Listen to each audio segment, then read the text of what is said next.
You know something about cars? Yeah. And this is a great car. 327 4-barrel. For me, it was really important that they have an awesome ride. Little TLC, this thing is cherry. I always pitched it as the third character in the show. I grew up on Knight Rider and A-Team and Dukes of Hazzard. Like, no one does car shows anymore, where it's like the car is their thing. Hey, sweetheart, you miss me? He was asking people what's like a really cool classic car, and he came up with the '67 Impala. Nothing against Chevy, but the one that we drive has got so much more swagger than the ones that you see on the road today.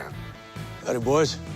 So the first muscle car that we wrote into the scripts, you can probably see it in some of the early drafts, was a '65 Mustang. My neighbor happened to pimp rides for a living.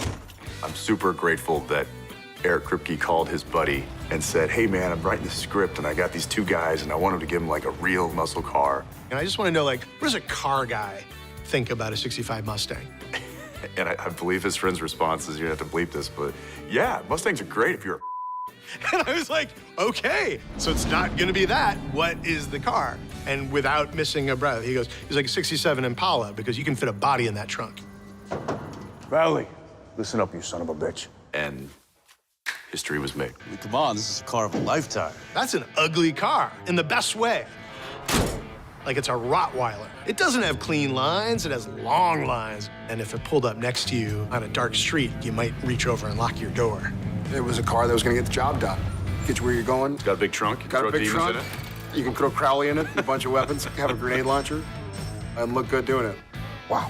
Fans have come to love the car as a character. We did a whole episode, was basically from the car's point of view. It was the day in the life of the Impala, so it was her story. Good night, Charlie. That bitch. It was how she sees things. Cass, you okay? It was a really special episode. Whispers have a fascinating Hang on. history because of the constraints that we operated within. There's one scene where Dean gets in a fight, and you just see it from inside the car. When it disappear, come up from the front bumper, fight, fight, fight. The Impala gets its share of love, but it was nice to give a proper shout out and be like, by the way, you done good, you get an episode.